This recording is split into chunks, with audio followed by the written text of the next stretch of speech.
All right, welcome back into the Percussive Art Society Georgia Chapter interview series. My name is Andrew Bennett, and over the next few months, we're getting to know some of the awesome percussionists and drummers across the state, from collegiate professors, high school instructors, to independent performers and educators. Before we jump in, I do want to remind you, if you're not an active PAS member, please take a moment to sign up or reactivate your membership.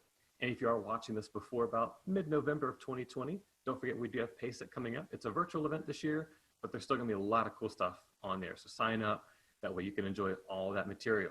So without further ado, I do want to introduce our guest today, our percussion professor at University of West Georgia, Miss Katie Byrd. How are you today? I'm awesome. Thank you. Thanks so much for having me. This is such an honor. And thanks so much too for what you guys are doing to promote PAS in the state. I think it's awesome. And I appreciate the work that you guys are doing. Absolutely, we're trying. I know that things are a little bit of a standstill now. It's hard to have days of percussion, but we're hoping to promote a little now. And then when things clear up, we can all meet. And everybody that, if the listeners, as you've met these professors and performers, you can go meet them in person. Absolutely.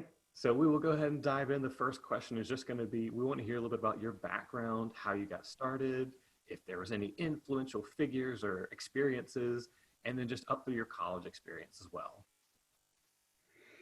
Oh man, I told you this before, but stop me if I ramble because I could talk about this all day. I clearly remember the moment that I was a 6th grade student and the 7th grade, well, I guess the middle school band came to do like the concert in the gym to recruit you to be in middle school band. And I was in like from the get-go. And at some point, all the percussionists like brought their little drum kits from the back and lined them up and played Wipeout. That was it. I'm like, that's it. That's what I'm doing with my whole life. I love it. So yeah, I had a really great band experience. I was just telling a student the other day, I had this very memorable experience in high school percussion ensemble playing this piece of music called Valley of Nepal.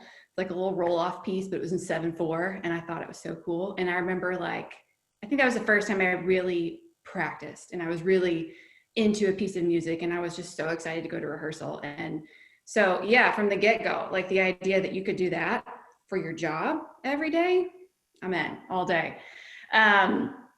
So yeah, I went to the University of Georgia and majored in music education, and had a great experience there. I loved my teacher, Tony McCutcheon, and got to play in so many ensembles, which was just such a great experience. I played in everything that I could. So yeah, great. Just all the collective experiences you have. And I think as percussionists, we have a really unique opportunity to get to play so many different styles of music, drumline and steel band and jazz and wind ensemble, orchestra, contemporary music. Like you got to do all these things and learn and experience all these kinds of music. So that was really influential to me and really inspiring to me, just because so yeah, after I finished my undergrad, I went on to get my master's in performance. I started that at Miami, Ohio, and wound up transferring to the University of Wisconsin-Milwaukee, where I finished. I transferred there because so my now husband was in school there, and I would go to Milwaukee and we would go to orchestra a lot because the school is like down the street from where the orchestra plays in Milwaukee, and you could get $10 student tickets an hour before. So we were going all the time, and the timpanist there was just really was very inspirational to me. Like the first time I heard him play, I'm like, I want to be able to do that. Like I want to sound like that. And so long story short, wound up meeting him and transferring there to study with him because he was also teaching adjunct at the school. So I finished my degree there in performance, and yeah, I wound up staying in Milwaukee for 3 years after my degree, and I continued to study with Dean Borghesani, my teacher. So even after I had finished my degree, I took a lesson with him every week for that 3 years.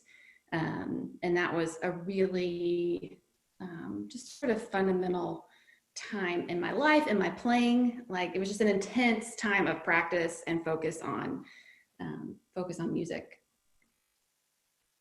Very cool. Now I'm going to throw in a little side question here.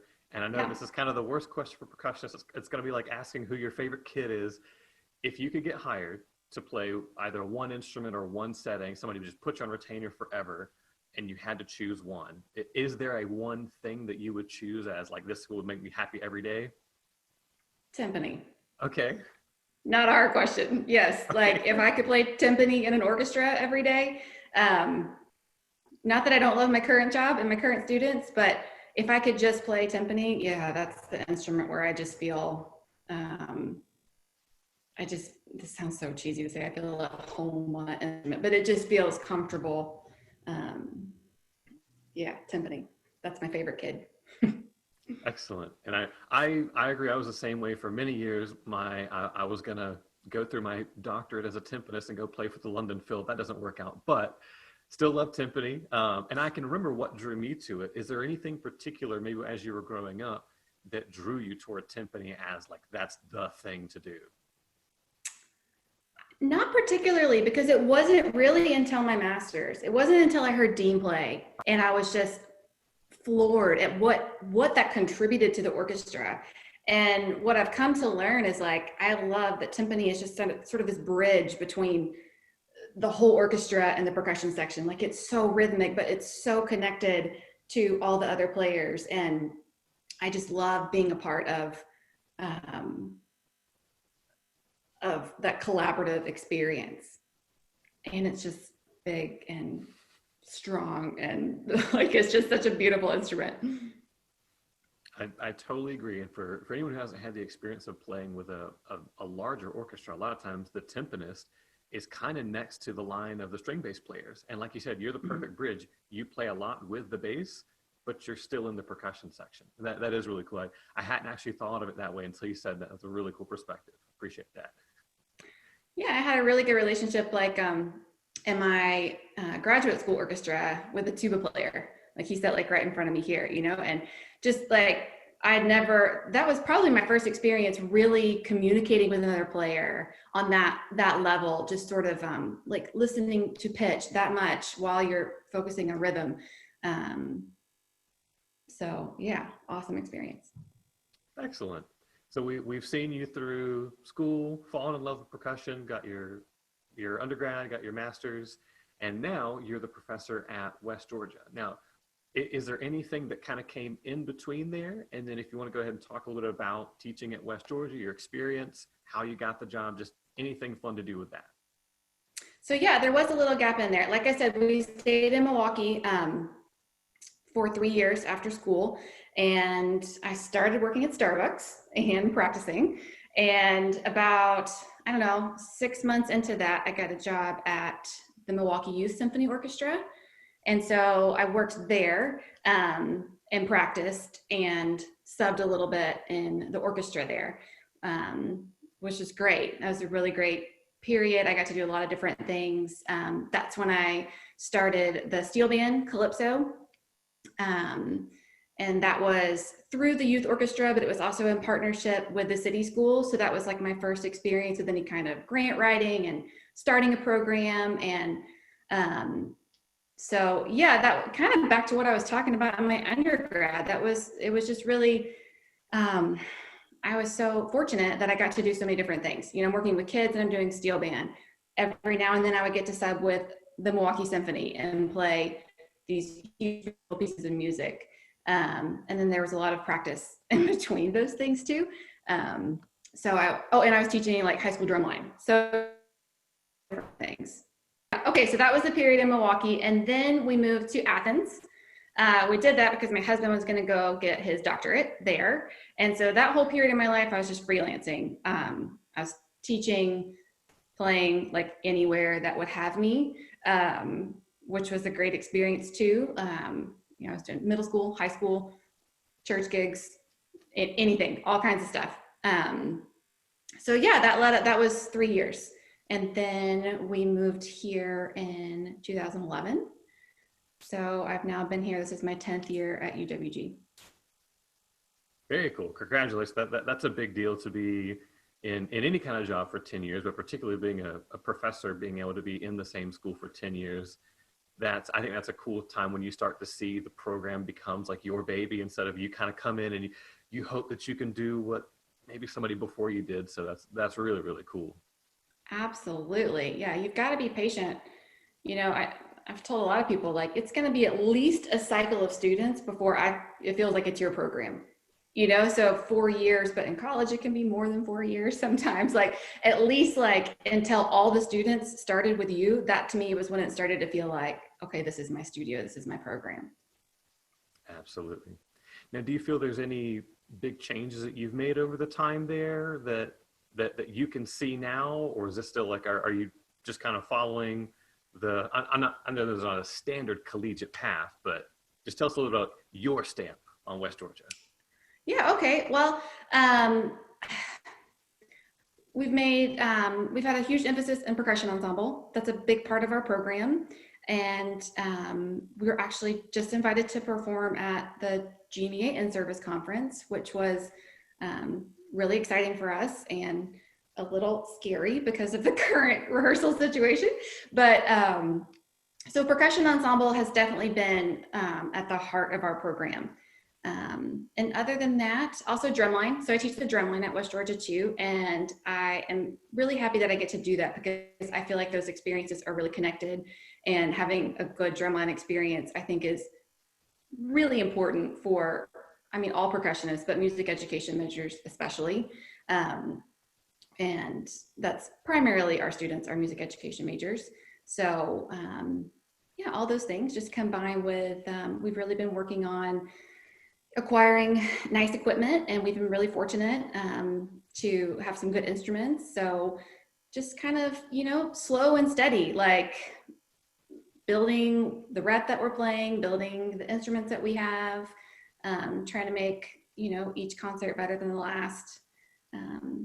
It's kind of the direction we're headed. Nice. Now, I know from what I've seen, a lot of universities, it's kind of rare, like I said, from my experience, that the percussion instructor in the school also works for the drumline. Because I know a lot of collegiate percussion professors who don't do marching band, don't like it at all. Somewhere in probably high school, they kind of get to a point where, like, you know what, I'd rather play a tambourine excerpt than work on my practice pad, which is totally fine. So I think having experience of both probably benefits both sides of your studio. So are you able to convert like some drumline people into music school people and vice versa, or does it still feel kind of separate on the student side?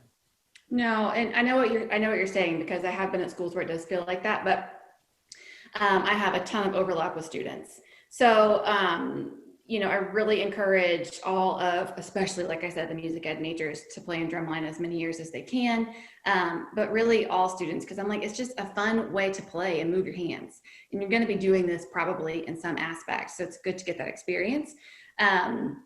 And then I have several students who, are not music majors, but play in the drumline. And I have recruited a couple to come like play in percussion ensemble, or vice versa. So that to me is kind of the overlap. I have my core group of music majors, and then there's sort of a, additional group of students that play in percussion ensemble and play on drumline, but major in, computer science or something. Which is great. I think it's cool to have that opportunity. And that is something that, we're always trying to encourage high school students. Like, you don't have to major in music to continue playing music. And I've had several students email me and be like, this is kind of what I do. How do I fit in? And usually it's like, okay, clearly you want to play on drumline, or maybe you might be a better fit for percussion ensemble, but we can get you involved. So that would be something I would really want people to hear, is if you're at West Georgia, or if you're at any school, reach out and see if you can get involved, because you don't have to major in music to continue playing music. I can't express enough how much I appreciate that kind of mentality, where it's not exclusive. You don't have to be diehard anything to do music. Mm-hmm. Anybody in the world can play music, and especially if you only want that one facet of music, you can do that. So I think that's a great experience for anybody who wants to study at West Georgia, to know they can do the things that they enjoy. It's not go big or go home. So Yeah, and percussion specific, just to like jump onto that comment, I get a lot of questions, from high school students who are like, oh, well, I really only like marimba.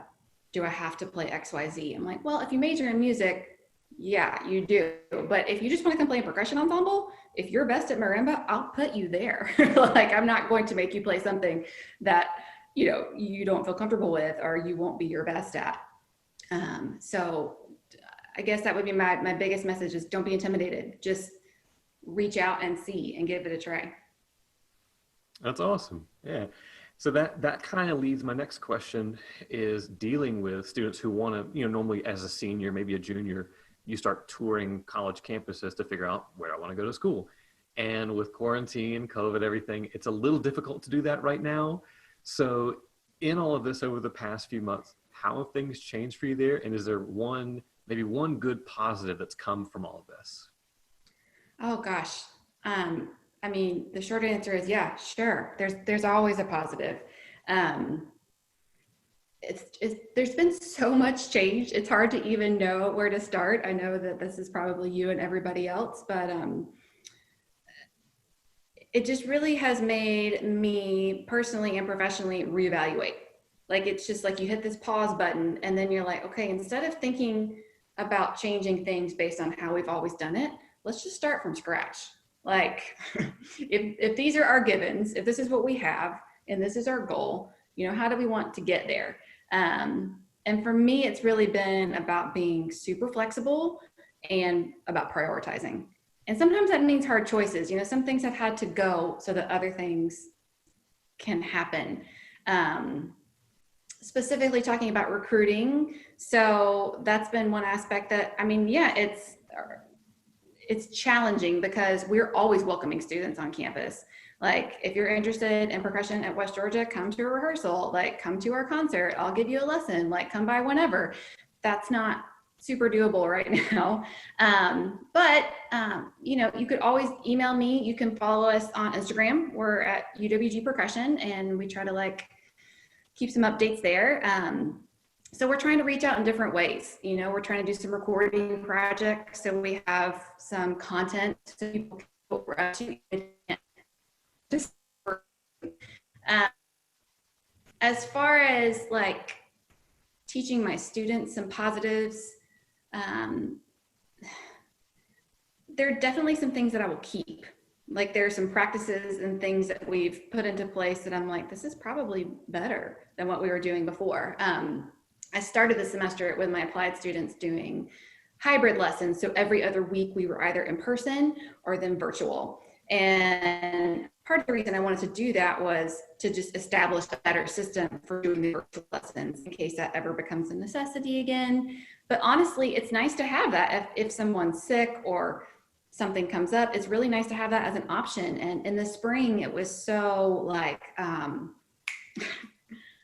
you just had to figure it out so quickly on the fly. So we had some time over the summer to think through okay, how's the best way to do this? What would be the most effective way to do a virtual lesson? And for me, what we've wound up doing is each of my students has a folder that I share with them on Google Drive. And the day before they would do a virtual lesson, they will record all of their own material and then put their videos in the drive. I'll watch them, open a Google Doc, give them some comments, and then we'll meet on Zoom the next day, talk through the comments, talk through parts of the video. But that's worked so much better for me than trying to play live over Zoom. I think that can work really well if all the if all the variables are good, if everybody has great internet access and everybody has a good microphone, but that's not always the case, So really thinking through that process has been a positive. So that will stay. Yeah.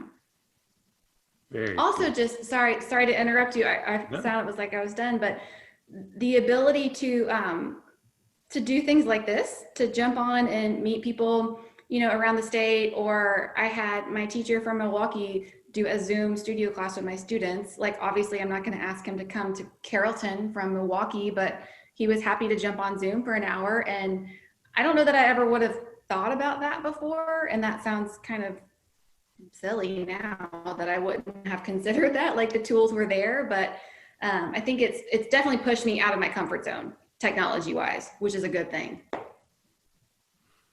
I hope to see a lot of those things stick around as well, because even with my private students, there's now the option if you're sick or and you can't come in, we can still have a lesson, which, like you said, it sounds silly. I never would have thought before to just turn on FaceTime and grab a practice pad. We'll have a lesson instead of missing a week. So it is nice to know that once things are more, I guess, normal, whatever that will be, we're all open to technology. It keeps getting better every single day, and we kind of forget about it until we need it. It's like, oh, wait, we can still learn. So.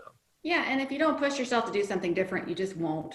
I mean, something as simple as a Google Doc, this is going to like age me, but up until last spring, I used like a notebook with my students. Like I would write down notes and they would write down notes. And I still think there's something to that. Like I love being able to like jot down a rhythm or write a little exercise out, but having like every semester, well, starting this fall, they just have like a running Google Doc. So every week you can make notes about what you did in your lesson, what your assignment is for the next week.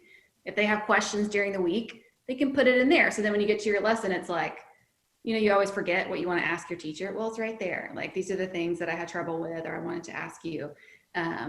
That is a change that is definitely sticking around. And that is so simple. And that technology has been there forever. So I just needed a little like nudge to get that going, I guess. Well, hopefully everybody's been nudged a little bit by this and we'll all take advantage of it. Another thing, thinking of each university when you're looking at if you want to go to school there or not, of course, we want to look at the teacher there and the school itself, but it's also nice to think of what's in the area. Well, I know in Carrollton, there is the Carroll Symphony, which I believe you've played with them before. I know a couple of there's some other awesome players you've played with there. If you could, we want to talk about that experience. And then are there other opportunities that would be fun for West Georgia students in the Carrollton area? Yeah, Carrollton's a cool town. I had never been here before I moved here.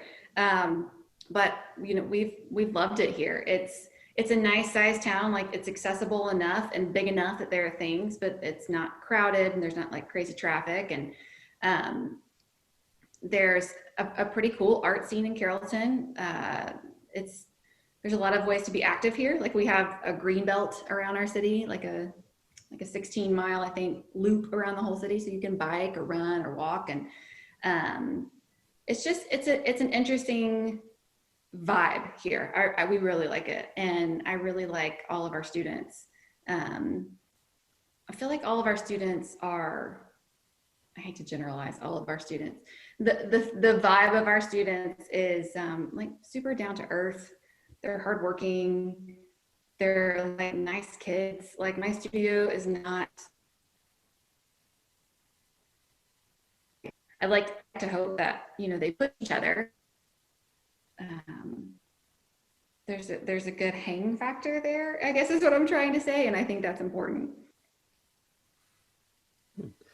I know that's one of the great things about the Georgia education system is we do have a lot of diversity in the schools. And if you want the big studio experience, we do have a couple of schools that have that. I think UGA and probably Columbus are two that, if you want to have competition and have 50 people, you can do that. But if you kind of want that kind of nice, calm, chill experience to give you a chance to study and live your life, we have those. And I think that's West Georgia, like you said. Carrollton is a nice, calm city. It's not too far away from any of the big areas. It's not that long of a drive into Atlanta if you want to go do something. So it's totally accessible. Absolutely. So the last big question I do want to ask with the university stuff is, in the past, you've also taught music appreciation. And I remember from when I was in music school, sometimes music appreciation was just a required class. There'd be a couple people in the class who weren't really there digging it. They just had to get the credit. But it was always up to the professor, depending on who's teaching it any given semester. Some of the people came out loving it and looking for more music classes. So would you talk a little bit about your experience doing that? I know I mentioned earlier when I was kind of talking with you enjoyed that. Maybe some of the techniques and tactics you have for winning over those people who don't really want to be there but have to take it. Oh, yeah, sure. I mean, teaching music appreciation was totally different than teaching my students, because they're students I don't know, which is so different. Because, when you teach music, you have the same students for 4 years. So you really get to know them. They know you. There's just this level of understanding. But music appreciation, every semester, it's like, oh, here's 60 new faces. And I always try to be super relatable about the concepts of music, like things that to you and I are just like common knowledge are not for everybody. And that doesn't mean that it's bad. It's just things that you haven't been exposed to, or no one's kind of put it in a way that makes sense. So I try to bring in lots of interesting examples, like clips from Star Wars or Taylor Swift songs, or just things that I liked. And I would be like, oh, well, there's an example of compound meter, or here's an example of, romantic music in this film that probably my students will have seen. So I try to make it as, user-friendly and sort of real life applicable. I'm not sure if I said that right, but as applicable to their real life. My goal was that like 2 years later, they'd be watching a movie and be like, oh, there's that musical device that girl taught me about a couple years ago. If it's somewhere back there, that was kind of my goal. But I did, one sort of like side benefit was definitely identifying students who may want to play in ensembles, because some students just sign up for music appreciation because they just do, but some is because, they enjoy playing music in high school, and maybe they felt, like I said before, a little intimidated to try to get involved or didn't know where to start. So we would always try to identify people who may want to come try to play in ensembles. So that was always really gratifying to see kids, kind of come through my class and then wind up playing in an ensemble. Awesome. Once again, big appreciation for that attitude of being very inclusive and looking for opportunities to reach people, no matter the media or the forum. So that is very cool. I'm glad you got to share that. So at this point, I just kind of want to open the floor if there's anything else that you wanted to talk about, any kind of message, since we theoretically have the ear of many of the percussionists across the state, that you would want to say about either studying percussion, the Percussive Arts Society, anything. This is your chance to talk about whatever you want. Oh gosh. Well, about Percussive Arts Society, I would really encourage everybody to get involved and try to get yourself to PASIC. This year is going to be different, but it's by far the most accessible and economical way to get there. So try to get yourself there if you can. It's just such a cool way to stay involved and active with what's going on in the percussion scene. And one thing I did want to share is everybody that I've encountered, either in the state or like at the convention, is always so welcoming and helpful and kind and supportive.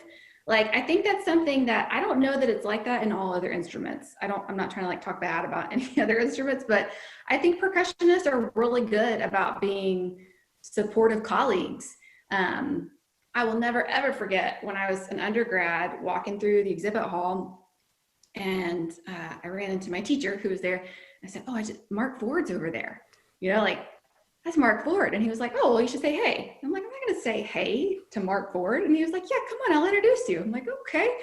So we go over there, and he's like, oh, this is Mark, this is Katie.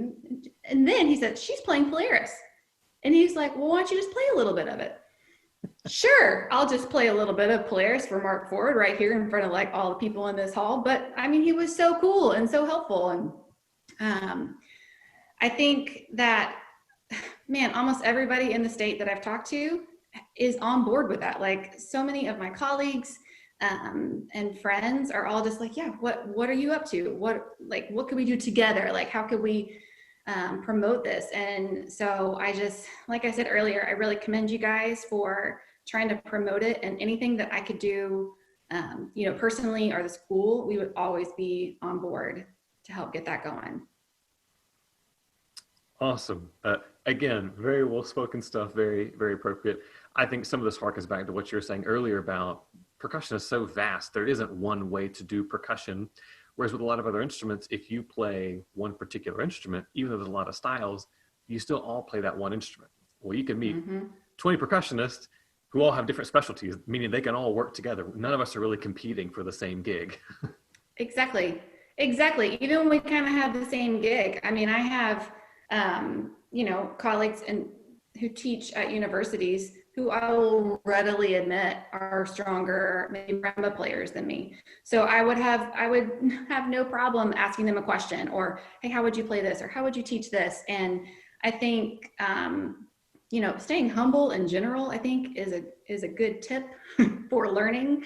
But I think we all have things that we feel, you know, that's that. So exactly. And that's the vibe you get at PASIC too. When you go there, like even on the little schedule, it's like drum set, world, classical, or orchestral, like marimba, like there's like 10 categories or something of artists. So we're all percussionists, but there's so many different ways that you can just appreciate what someone's doing.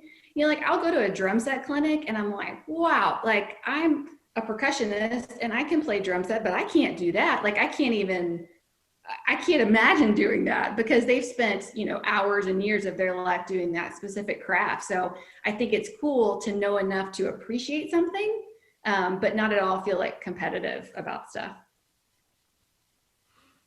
Awesome. Well, thank you for giving us some of your time today and sharing some of those stories. That's a lot of cool stuff. Again, I'm hoping as the world opens up, people will have opportunities to meet you at, whether we have a day of percussion or go tour West Georgia, anything like that. We are going to be asking Ms. Byrd for some cool educational content that we'll be sharing on here as well. So if you're watching this, do keep an eye out on the Georgia chapter Facebook page. We're also planning to launch some more social media, so Instagram, possibly Twitter and YouTube, so we'll be able to post even more stuff there. Again, before we wrap up, I do want to remind you, if you're not active membership right now, please consider signing up or reactivating, especially in time for PASIC, because there is still some cool material that you get to enjoy from home this year. So thank you again for watching. Everybody stay safe, and we'll see you all again soon. Thanks.